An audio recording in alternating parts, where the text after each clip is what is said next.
Hey everybody, welcome back. This is episode 2 of The Haunting of Hill House. This episode is called Open Casket.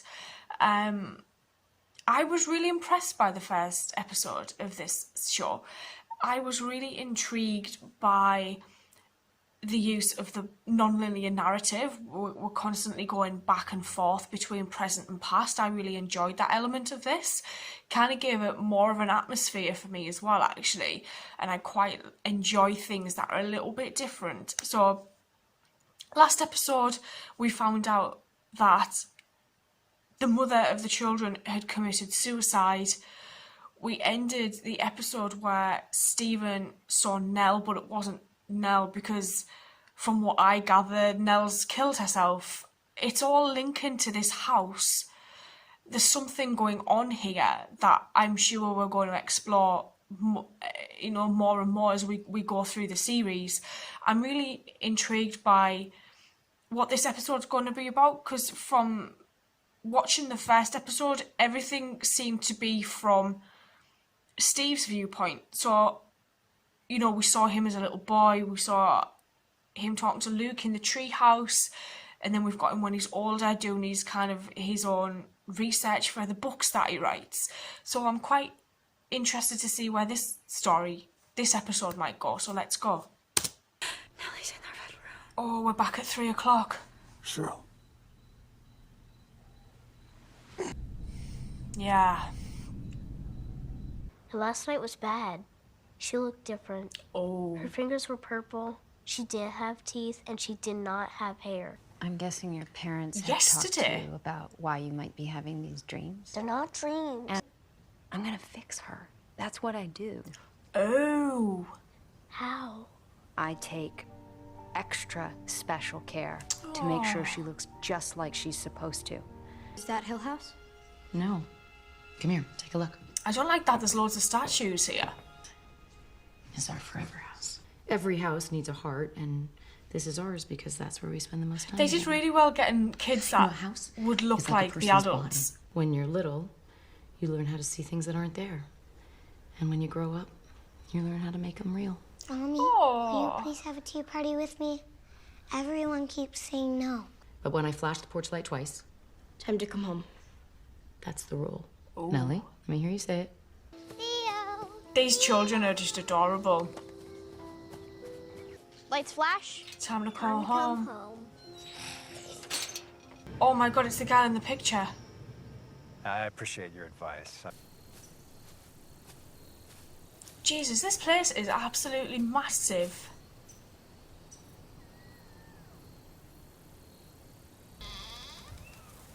Oh!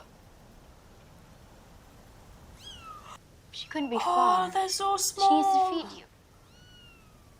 But you're just the cutest little things.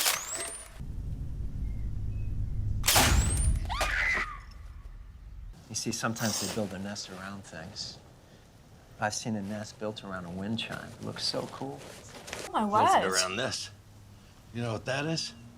A mask? Yeah, a Halloween mask. Dogs. Dogs. I don't know, Cheryl. Please. Mr. Dudley, have you ever seen those dogs? I've never seen dogs. Please, Daddy. Please. You're killing me. Killing me, Mom. Can't you just decorate that to look like Devilman? Oh. Forever house. That went well. Like a charm. Money Okay, problems. which means you can't just keep cutting prices whenever you feel like it. I'm sorry, you handle the funerals, I handle the books. That was the deal, right? Hello? Right back here. Sorry, we didn't hear the door. It's okay. I just wanted to drop these off. Your wife definitely helped, but Yeah. he's still nervous. I can tell. Who the hell is that? It's fine. In rehab. No. Luke was Is this breaking into family? Steve's I house. lost track. It's $6,000 a month, and we do recommend a 4 to 6 month commitment. I'm sorry, did you say 6,000? Apparently, historical fiction is out of vogue. I'd read it. You're all set. Right. This is the first time we've seen them all together. It's okay if you're not clean.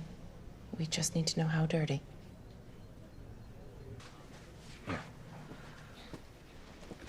They have horses.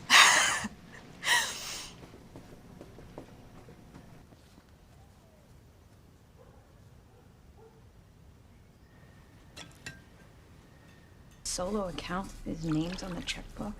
So? So we only have He's joint allowed accounts. his I own don't money, know that right? account. It was just in his briefcase.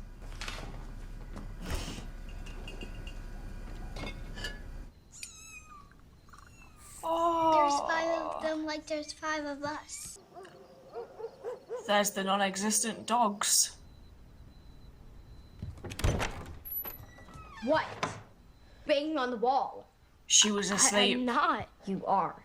And calling my name. What do you want? Shirley? Did she close the door? Fuck. They need to move house.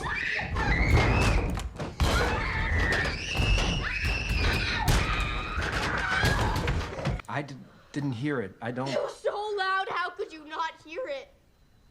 I believe you. I believe you. It's over now, right? It's over. She's dead. Shut up. She's dead, Cheryl. She killed herself. It's so weird. I came home tonight. He's dead. Dad called me. Well, he's wrong. He was the last person she talked to before she did it. He can't just not tell us what happened. He can't. Sorry, Cheryl. I don't think he knows what happened. But she is gone. Why is he so detached? What is it? What happened?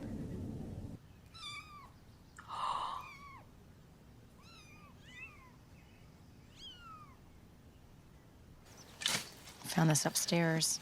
Decorated a little bit for her. Oh shit, it looks like the box that man tried to give her. She was very special. When we die, we turn into stories. And every time someone tells one of those stories, it's like we're still here. She's alive. What? She moved.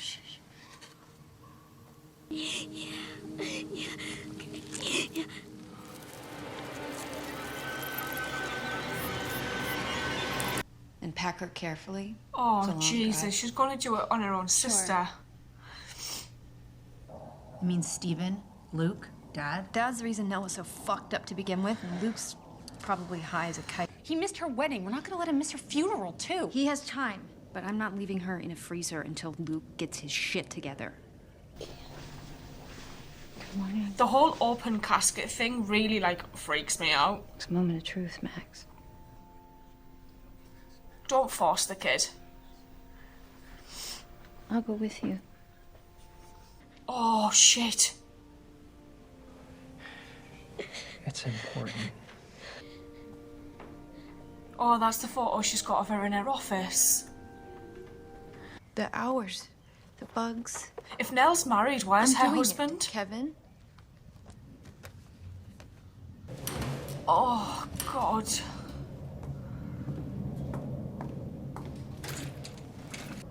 Oh, Jesus.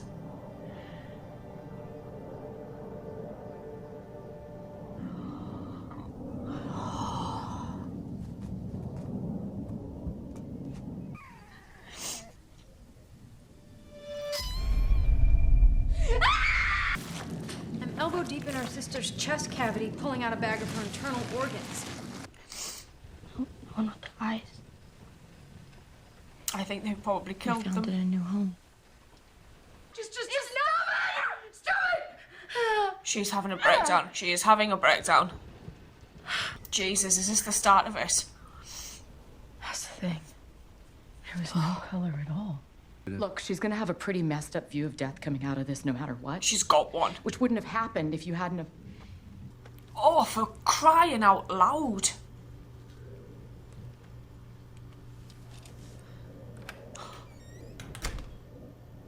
Who the actual shit was that? Finished embalming her. It helps her look. Because this how isn't we going to remember. traumatise these Why did kids. she die? go pick your favorite picture of Auntie Nell from one of the albums. Oh, I'm going to put it in the funeral. I can hang it at the funeral. It's a cozy room. I like it. Oh, Gorgeous. Oh, come on, we still got a ways to go. I know, but you do. I'm so happy for you, Nellie. And he should be. oh, I'm assuming this is their wedding. They said he never turned up. Hey, I didn't know if this was the... Hell, What? hold on. What? Here's 100. You can shoot up the rest. I don't care. This is the last.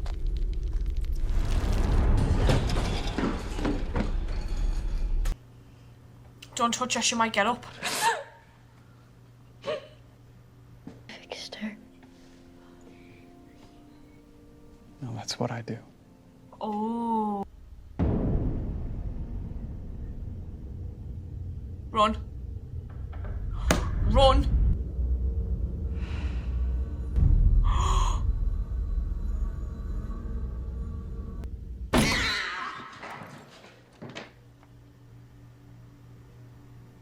She just looks defeated. I really enjoyed this episode. It wasn't kind of as jumpy as the first one, but even so, it was really intriguing to see, obviously, Shirley's viewpoint in this episode. We kind of start to understand why it is she does the job that she does. The whole kind of thing with the kittens just broke me because, you know, like, a lot of people, like, oh no, I have a cat and she's like the best thing in the world, and so that really kind of hit me, that whole aspect with the cats and stuff. I am really intrigued as to who this guy was that she saw in her living room. Like, A, where did he come from, and B, where did he go to? It should have been called Shirley Sees a Ghost, this episode, because that's literally, I'm assuming this guy's dead. I just don't know.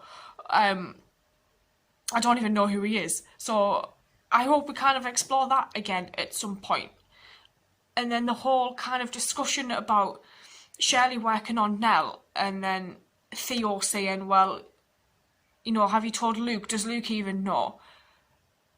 And them talking about the wedding that Nellie had. Where's Nellie's husband? But then saying Luke never turned up to the wedding, but he clearly did, and Shirley kind of paid him off. I thought that was quite interesting. Shirley and Stephen really tend to not show emotion, which I find quite interesting. The two youngest children seem to be the ones that show the most emotion out of all of them, but they were the ones that were more affected. It seemed like the eldest three have just totally emotionally shut down. Whatever's happened in this house in their life has literally shattered them, basically, and they're all scattered across, you know, Massachusetts, Florida. They're all over the place. I'm really enjoying this, though. I'm really intrigued by this. I might even just go watch the third episode because I have some free time today, and I will see you guys soon. Thank you.